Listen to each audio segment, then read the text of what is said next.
Televiziunea Română, întâlnirile JTI și Fundația Art Production vă recomandă Garantat 100%.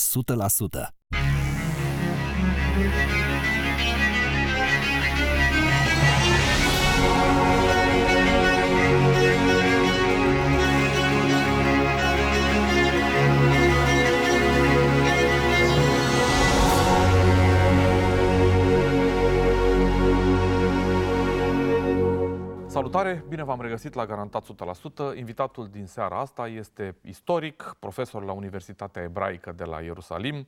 Este un autor de uriaș succes internațional. Cărțile sale s-au tradus în 10 de limbi. Sapiens, Homo Deus, 21 de lecții pentru secolul 21 sunt cărți de mare succes apărute și în limba română la editura Polirom. Invitatul nostru este prezent la București la conferința Brand Minds 2019 și mulțumim prietenilor de la editura Polirom pentru mijlocirea acestei întâlniri. Doamnelor și domnilor, suntem onorați să-i spunem bun venit la Garantat 100% domnului Yuval Noah Harari. Good evening. Hello, it's good to be here in Bucharest. Thank you so much for accepting this invitation. Oh, it's my pleasure. How is it to be such a successful author? I mean, lots of people not only read your books, but believe in you. Do you ever feel just a little bit like a Homo Deus? I try not to. I know that some people sometimes try to look at me like a guru, but I don't like it very much. I repeatedly tell people that I don't have all the answers and that my books are really more books of questions than books of answers. I want to start a debate rather than tell people what are all the right answers to do. I don't think that anybody can certainly predict the future. The future is not inevitable. What I try to do as a scholar is to present people with a map of possibilities and emphasize that they still have a choice about which future they will have, which future humankind will have. Nothing is written yet. You say that because of the concentration of the digital power in the hands of a very concentrated elite, something worse than exploitation can occur. Yes. Irrelevance. In the 20th century, we had this problem of small economic and political elites exploiting the masses. But the masses could still revolt, because when you're exploited, you're needed. They need you to work in the factory, to serve in the army, so you have some power. But now, with the new technologies of artificial intelligence and automation, and soon we will also have biotechnologies, the danger is that more and more people will become irrelevant, useless. They don't need you in the factory because the robots are doing the work. They don't need you in the army. So maybe if they, the powerful, are nice, so they throw you a few crumbs. They give you something like universal basic income. But you can't really resist because you lost your importance. And also psychologically, it's much worse to be irrelevant than to be exploited. When you're exploited again, you're still important. You have the future depends on you. To feel that you're irrelevant, your life is meaningless, this is one of the worst things for human beings. And I think part of what we are seeing now in the world with this populist upsurge all over the world has to do with this deep sense that people are feeling they are being left behind and that they need to do something before it's too late. But how would you react if somebody tells you something like this? I don't want to be irrelevant. I want to be exploited. Well, that's actually a step forward. Because again, when you're exploited, they need you. You're doing something important, worth exploiting. But the real message, you don't have to be either irrelevant or exploited. You can be in a better situation. The new technologies that are being created need not be monopolized by a small elite. They need not be monopolized by just one or two countries like the United States and China. They can be shared far more equally between different countries and between different people within the country. Every technology can be used to create very different kinds of societies. We've seen it in the 20th century, that the technology of electricity and radio and television could be used to create, say, a communist dictatorship or a fascist regime or a liberal democracy. The technology doesn't care what you do with it. You can do whatever you want. It's the same with artificial intelligence. We can use it to create surveillance systems that big corporations and government are spying and controlling everybody. And you can use it in the reverse. We can create AI tools that the citizens can use in order to monitor the government, for example, to prevent corruption. It's the same technology, but used in a different way.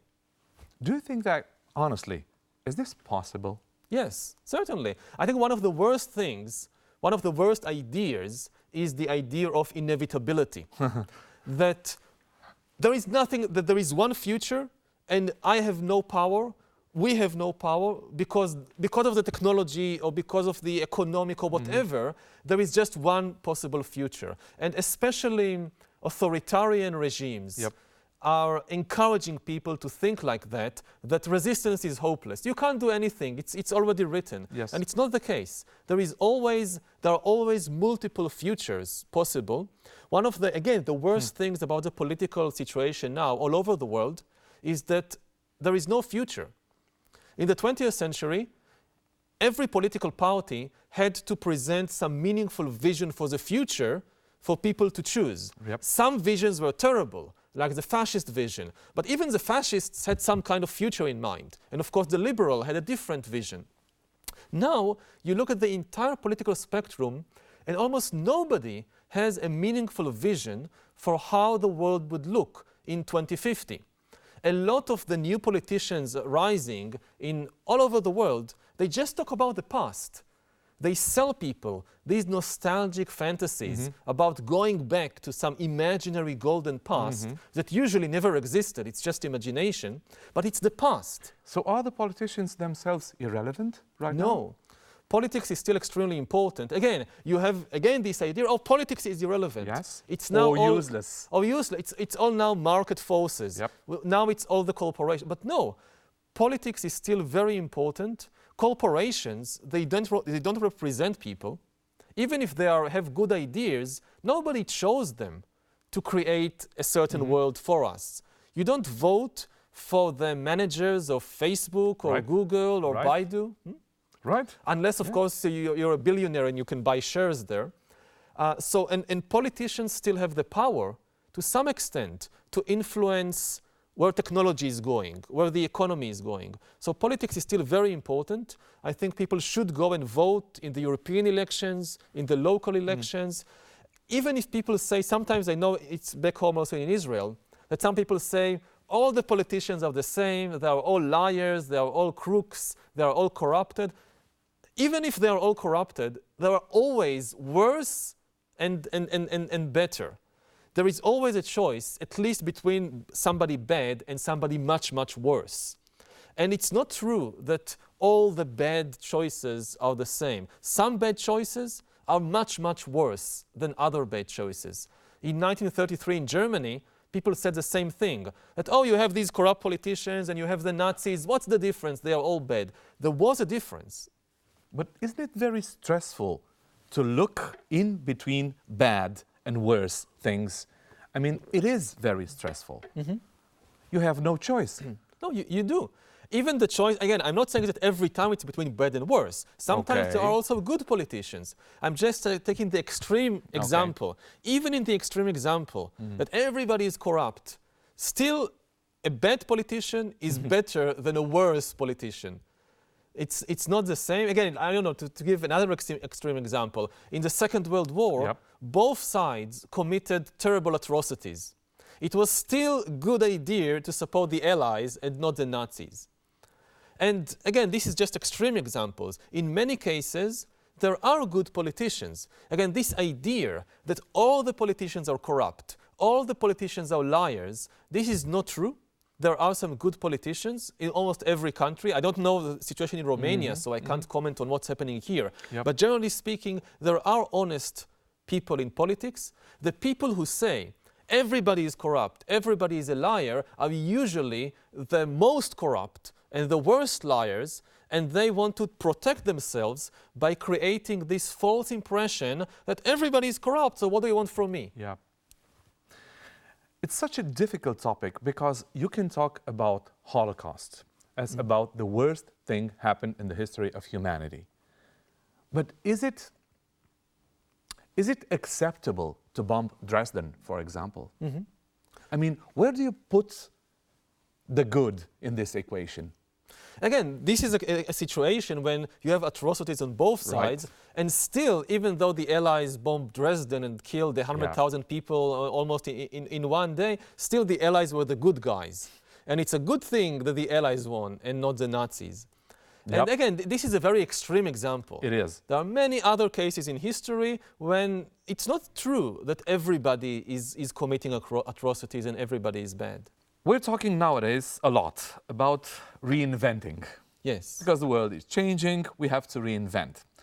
Well, reinventing myself is not a piece of cake. I mean, it takes tremendous effort and tremendous, I don't know, interior trouble. It's extremely stressful. Yes.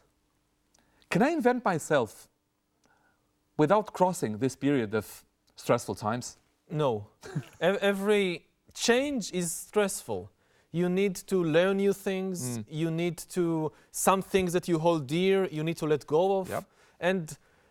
But the problem is that living in the 21st century, you will probably have to reinvent yourself, not just once, but over and over again.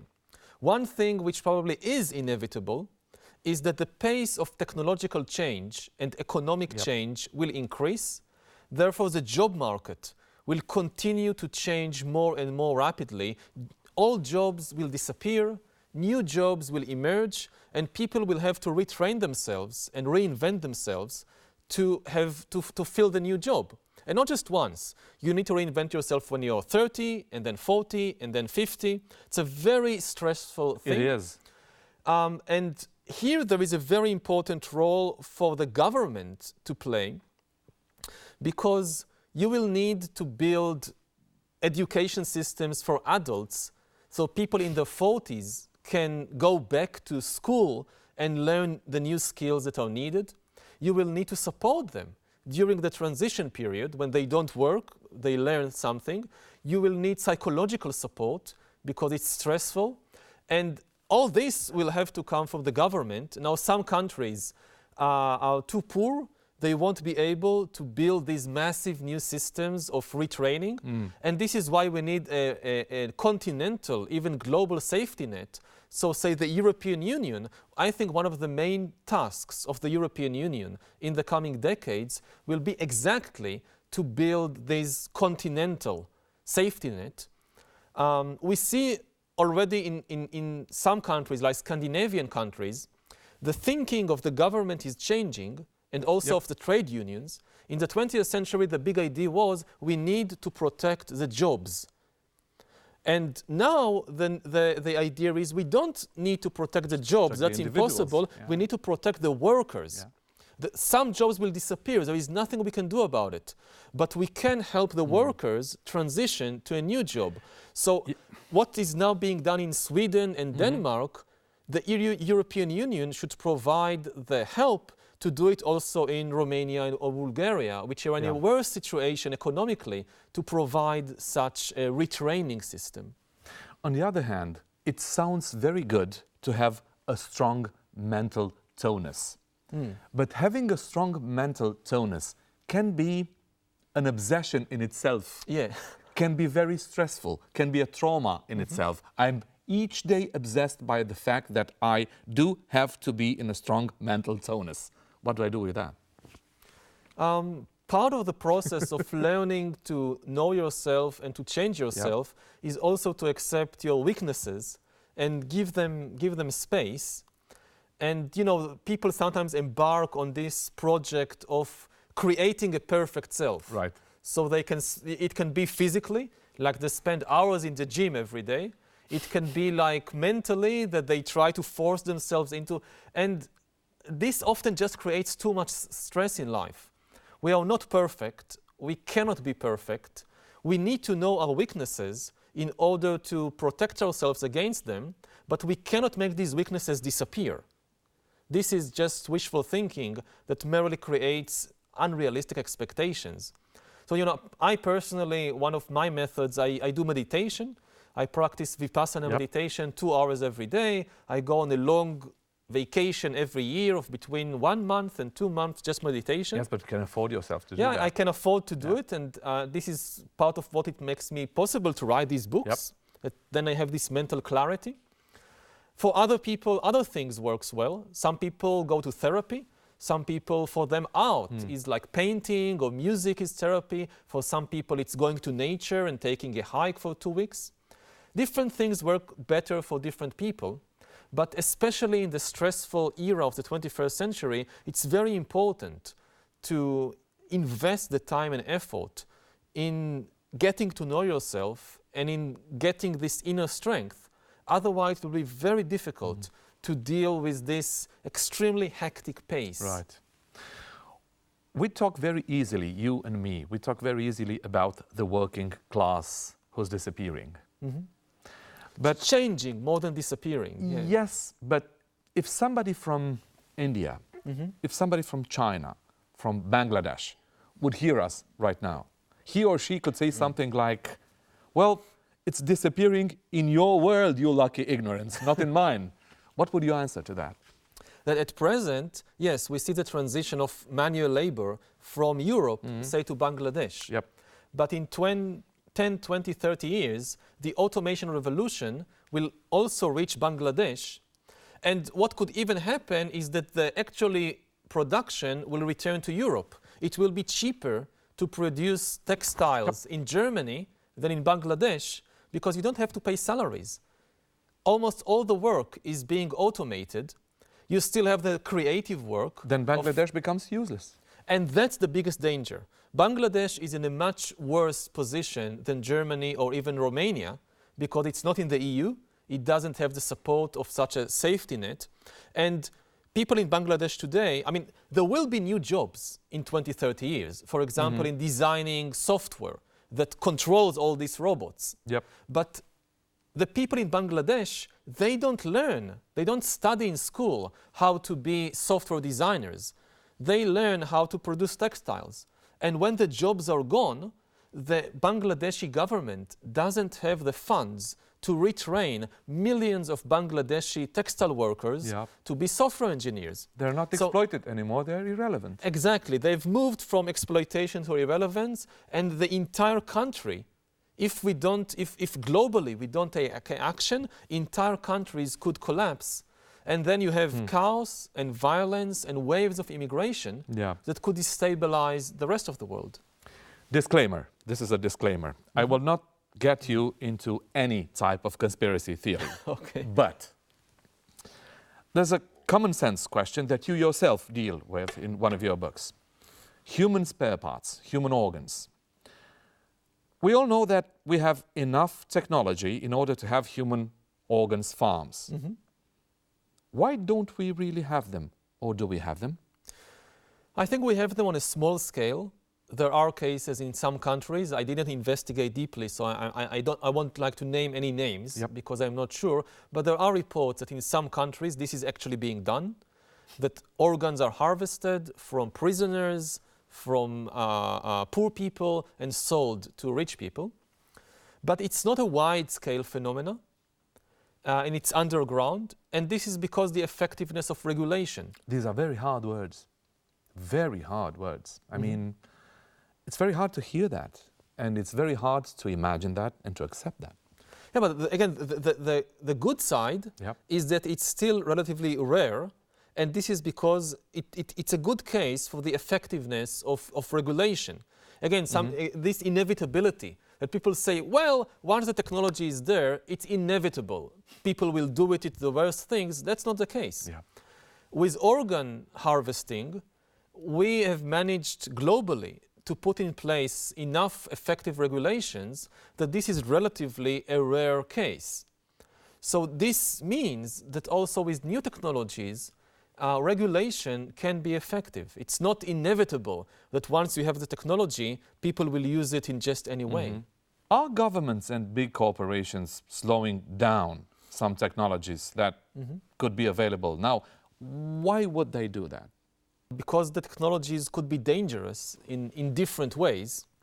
They could be dangerous for individual people or for the entire social and political system. So, for example, we can now produce autonomous weapon systems, killer robots. Right. Machines that can decide on their own initiative who is an enemy, who is a terrorist, who to kill, and without any order from a human, to just kill people. This is technically possible today. Some countries, United States, China, my home country of Israel, are researching and developing these technologies, but it is still limited. It's very important to keep this technology limited and to slow down this kind of technological development, but it can only be done through global cooperation. Let's turn it upside down. What about technologies that can save lives? Oh, that certainly is happening. The same technology can work both ways, and this, of course, we need to encourage, but again, in a careful way, because the same technology, very often you develop a technology, you have one use in mind, but then somebody takes it and uses it in a completely different way. Like, the difference between the technology of self-driving cars and killer robots is not big. Now, self-driving cars is a wonderful technology. At present, today in the world, every year, more than 1 million people are killed in car accidents. That's twice the number of people who are killed by war and terrorism and crime put together. Most car accidents are caused by human error, like somebody drinking alcohol and driving.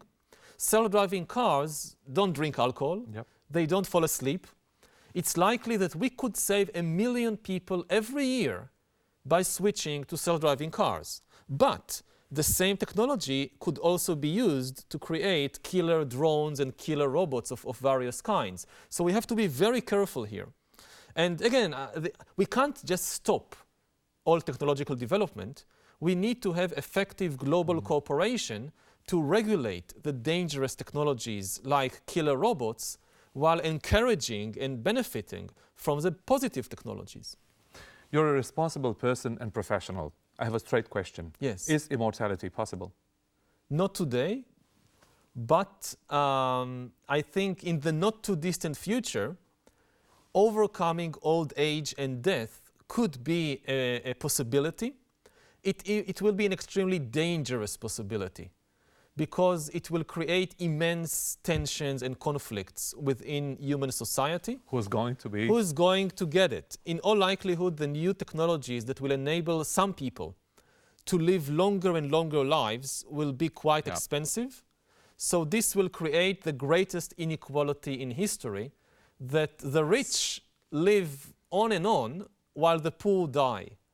And again, it's difficult to prevent it because the same technologies can also help to cure cancer and cure Alzheimer. So we don't want to stop all research in these fields. But we need to be very careful here that when we develop these biotechnologies, they are used for the benefit of the majority of people and not for enhancing and extending the lives of only a very small rich elite. Do you ever imagine how much food do you feed to the lovers of the conspiracy theory? Me personally, yes, but you know, conspiracy theories were always around. And the only effective way to fight against them is to spread the truth. You can't fight against conspiracy theory just by telling people this isn't true, this isn't true. No, you have to provide, people think in stories. And if somebody comes with a bad story, the only thing that is effective against it is a better story, is a good story. So this is why, as a scientist, I also see my job as a storyteller. It's not just, some scientists have this mistaken belief, we just need to tell people the facts. The facts don't work because people think in stories. So you need not just to have the facts, you need to take the facts and create a good story out of them. Do the stories work anymore? Yes, certainly. I think that, again, if the story is, on the one hand, it's based on facts, it's not a conspiracy theory, but it's accessible, you tell it in a simple language that anybody can understand, it's not just for professors in university, you can reach a very wide audience. And we are now working not just on books like this. These books are proof, yeah? Yeah, we actually are working now also on a TV series and on a children's book, so to make these scientific stories even more widely available. So even children in school aged 12, they can hear the latest scientific evidence or theories, but in a form that is very accessible and interesting. Let's talk a little bit about real life and virtual life. Yes. There's a moment in your dialogue with Mark Zuckerberg, the founder and CEO of Facebook, where you say something like this. Quote, "You can unfriend a friend on the social network, on Facebook. You press the button and he or she disappears. But you can't unneighbor your neighbor. You might not like him, but he's still there. You cannot make him disappear." End of quotation. What do we do out of that? That's part of the danger of social media, is that it kind of downgrades people's social abilities. Yes, it connects a lot of people together, but in a very restricted way. Like in the quote you just gave, in an old-fashioned community, you live in some village, there are people around you that have different opinions, that some of them you don't like, Right. and you need to develop the abilities to get along with them.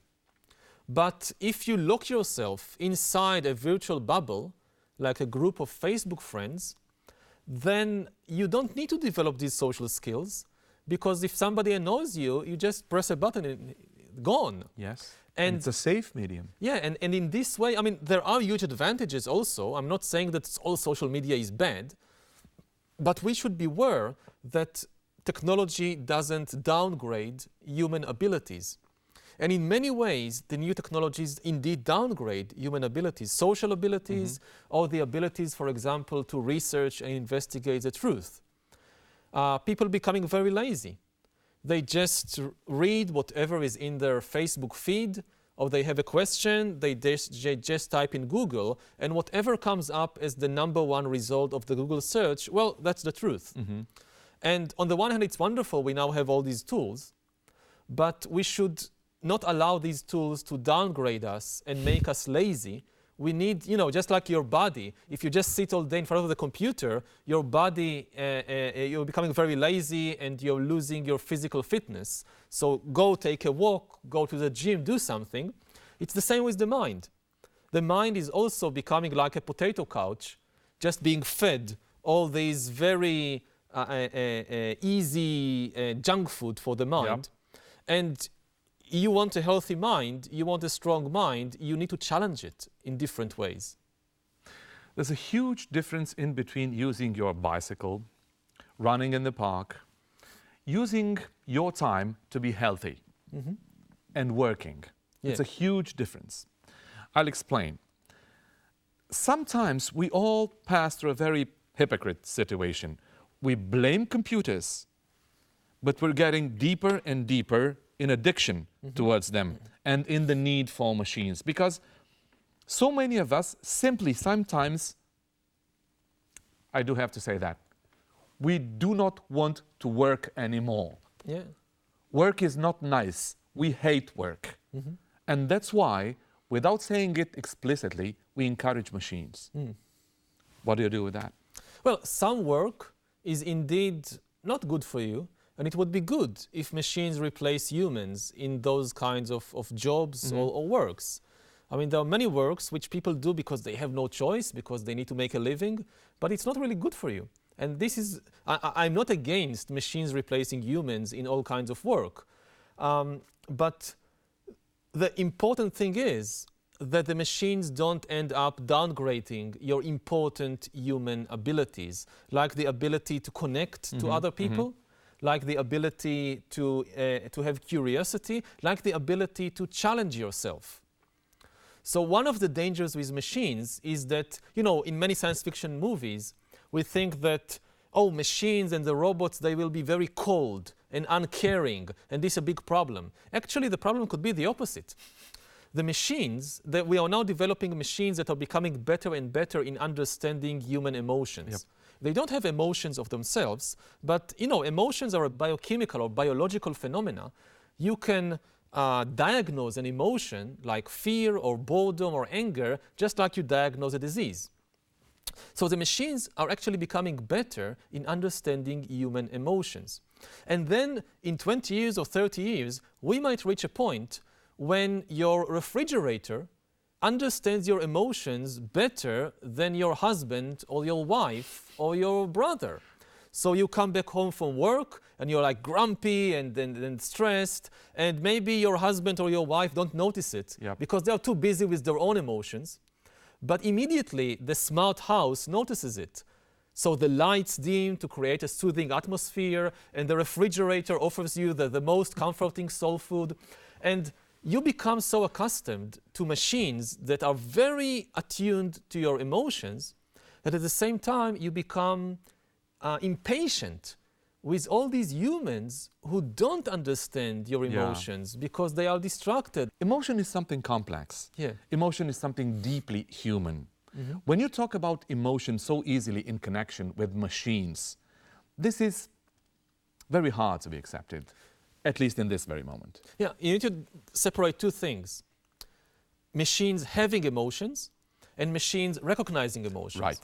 Having emotions, no way. I don't see in the even long-term future, this is a science fiction scenario, that robots become conscious and have feelings of their own and fall in love. This is extremely unlikely. We don't see any signs of this happening. This is purely science fiction. But to recognize an emotion, that's much easier. Like when you're how do I know what is your emotion right now? I basically interpret signals coming from you. I listen to the tone of your voice. I listen to the content of what you say. I look at your face, at your facial muscles, at your body movements, and I know there is there is an angry face and there is a smiling face of somebody joyful, and this is how I recognize the patterns. Now, all of this a machine can do already today.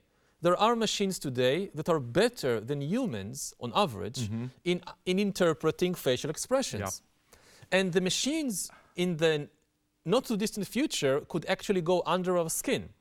I can't see your heart right now or your brain, but a machine with a biometric sensor, which is a technology existing today, can know exactly what is happening to your heart rate right now. So, it can be, I don't know, say in television, maybe Netflix now offers people this service. Look, we will give you Netflix for free. In exchange, all you need to do is wear a biometric bracelet that constantly monitors your heartbeat and blood pressure, because we want to know how, because, today Netflix knows you like this show, you don't like this show, but you press on the remote control. But this is very crude. Netflix would like to know what you're actually feeling every moment when you're watching a TV show. For example, let's say you watch some TV show, and whenever there is a character coming up on the screen, you become very excited and engaged. And this is actually a minor character. It's not the main hero. And this data goes to Netflix, and they say, people like this character. People are excited by this character. We should enhance it. We should enhance it. We should make this person a central hero. That happens with experiments in literature, with functional MRI. Which words do produce certain types of emotions? Which sequences of words?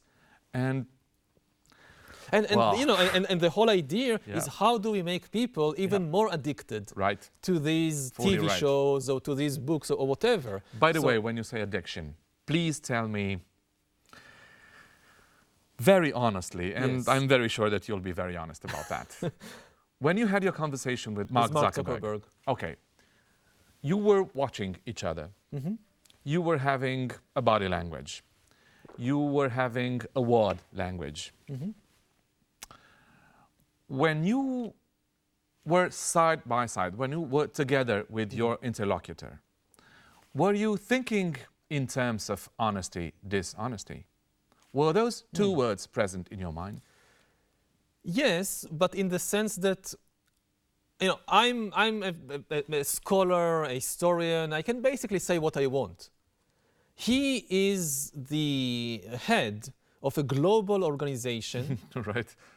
more than 2 billion members, worth hundreds of billions of dollars, he has to be extremely careful about what he is saying. I mean, when I say something, it has little influence. When a leader says something, his words or her words are like seeds that people see it. And if, for example, we have now today in the world political leaders who basically say the first thing that comes to mind. Right. And they And we praise them because they are honest. And this is bad. I mean, because what they do, for example, if they spread hatred, then the seeds of hatred that are coming from their mouth are being planted in millions of minds, and they give fruit of violence. So if a leader says, let's say that a leader have some hateful thought in the mind, I don't want that leader to just say that. I want that leader to take the time, yes, I have this thought in my mind, but I shouldn't say it on television because this will create a lot of problems. So some people may say this is inauthentic. But, you know, there are so many things coming up in your mind. You are not your thoughts. Many of these thoughts that come up in the mind, they are because of some propaganda, they are because of some biochemical events in your body. You are not your thoughts. I mean, real freedom is not just saying the first things that comes to your mind. Real freedom is being able to weigh the thoughts in your mind and say only those things which are really beneficial for other people to hear, and keep your nasty thoughts to yourself. Do you have a personal idea of what freedom could mean for the whole world? An idea that could be acceptable? I think the key to freedom is to really know yourself. People think, again, that they have a very naive belief that they have free will, I have freedom, so anything I choose, this is freedom. I stand in the supermarket, I choose this cornflakes and not that cereals, this is freedom. I stand in the election, I choose this candidate, this is freedom. No, freedom is not something you have. Freedom is something you need to struggle for. Because when you start looking inside, you realize that you are not a single thing. There is a battleground inside between many forces. And today, external forces like corporations and political parties, thanks to new technology, are becoming very efficient in hacking, in deciphering human beings, and pressing their emotional buttons and manipulating them. So real freedom is to get to know yourself well, to get to know your weaknesses, not allow your weaknesses to be exploited by these corporations or political parties, and only then your choices reflect real freedom and not manipulation. But you need a high level of conscience in order to do that, in order to understand that. It's hard. You need to work on that. Again, this is why I say that freedom is not something you have. You need to struggle for it. So you can qualify for your own freedom, as a matter of fact. It's not that, again, that, okay, I'm a free person. Anything I say, anything I do, this just reflects my freedom. Quotation. You. Homo sapiens simple isn't made to be satisfied. Yeah, because when things are going well, usually the automatic reaction of people is not to be satisfied, but it's to crave for more. They just raise their expectations. When you look at how a lot of people say in the European Union are living today, if they could tell their great-grandparents 100 years ago or 1,000 years ago how they are living, people back then would say you're living in paradise. There are no wars, there are no huge epidemics, there is no famine, millions of people have died from even in the poorest countries in the EU, people are not dying in their millions from famine and plague like happened in past centuries. So I'm not saying there are no problems, there are huge problems. But we still need to look back and understand that we have made some significant progress and we should be grateful for it. It doesn't mean we don't need to struggle for even better conditions in the future, but we need to just realize that we have made some achievements and that if we now make wrong choices, things can go much, much worse. I mean, like the peace in Europe is not a law of nature. It's the work largely of the European Union. If, for example, the European Union collapses, then you could see again wars in Europe, let's say here in Eastern Europe. So you still have difficult territorial and national conflicts, say between Hungary and Romania. Yep. There are still a lot of outstanding issues. And if this umbrella of the European Union collapses, then who knows, in 10 years or 20 years, there might be again a terrible war between, say, Hungary and Romania. You say that we cannot endlessly debate about the meaning of life. Mm-hmm.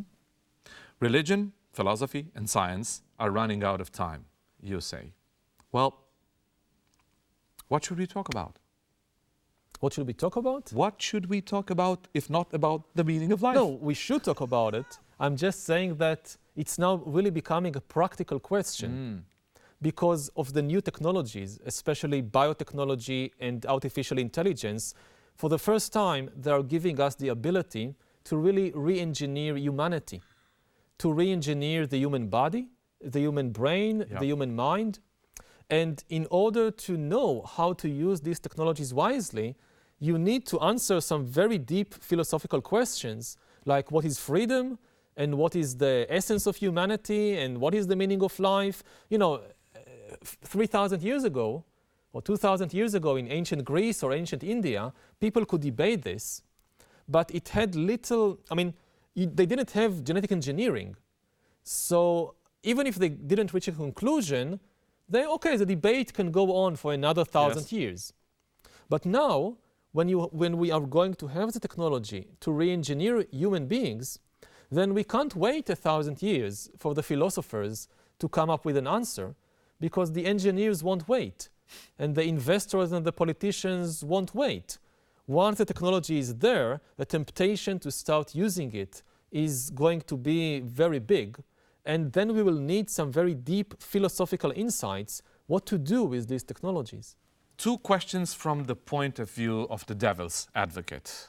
I do have to express those questions. So I stress upon this fact, it's the devil's advocate. Wonderful. First, how would you answer to somebody who could tell you something like this? You talk in very general terms. You seduce the reader with great and sexy, in the respect of catchy, or frightening themes. You produce a type of emotion, and you make all these seem like science, but it's not. It's pseudo-scientific entertainment. End of a virtual quotation. How would you answer to that? Well, I hope I'm not doing that. I try not to do it. Again, what I'm doing is, to the best of my ability, I take the latest scientific findings and theories, and I translate it into a language and into a format of stories that are accessible to people who are not professors of biology or have a doctorate in computer science. And I do that because I think it's extremely important that everybody will be familiar with the dangers of promises of things like artificial intelligence, because it will affect everybody. I don't think it's only the professors and the engineers that should decide the future of artificial intelligence, because this will change the job market and the political situation of everybody. Now, of course, in the process of translation, there is always the danger of oversimplification, of turning science into pseudoscience. I can't say that I do it perfectly. And this is why, as I just said in the beginning, I very much hope that people don't see me as kind of all-knowing guru, and that the really important things in the books are the questions and not the answers. If you think that my answer about what to do with the automation revolution in the job market, that this is I have the wrong ideas, very good. So come up with your own suggestions. But at least the question, what should governments do in the face of the automation revolution, this should be in people's mind. Right. So the questions are important. My answers, take it or leave it, that's up to you. And the second question, from the point of view of the devil's advocate, is a hard one. It's a really hard one, and I do have to make very clear the disclaimer. In Eastern Europe, in Romania, we still live in many places in a sort of traditional atmosphere, let's say, even rural maybe. There are lots of attitudes that could be read as anti-Semitic attitudes. So I will raise a virtual and hard question. Please. And it's a virtual quotation, I stress upon that. Quote, you are an Israeli citizen. You come from the country which is manipulating from the backstage the whole trajectory of the Western world. You heard that lots of times. Your goal with your books is to confuse us and make us abandon our Christian values. End of virtual quotation. Okay, again, it's up to you what you do with what I say. I would say the real question is, what are the Christian values? What is the deep meaning of... Lots of people talk about Christianity. Yes. Like you have somebody like Orban in Hungary talking about Christian democracy. I always thought that the chief value of Christianity was compassion. Now, if I would say to people, hold on to your Christian values. Compassion is a wonderful thing. Really follow in the footsteps of Jesus. To follow in the footsteps of Jesus doesn't mean to say, I believe that Jesus Christ is the Savior. Okay, so you believe it, so what?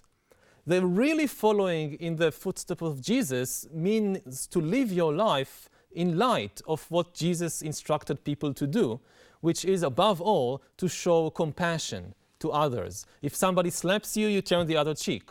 You care about other people. Other people who might not even be of your own religion. You know, you have the parable of the Good Samaritan. Right. The important thing is not the religion of the person, it's how they behave. So I definitely don't want people to abandon their Christian compassion. I really hope that my books will help them to understand that real compassion today should be global in nature, because today all people depend on one another.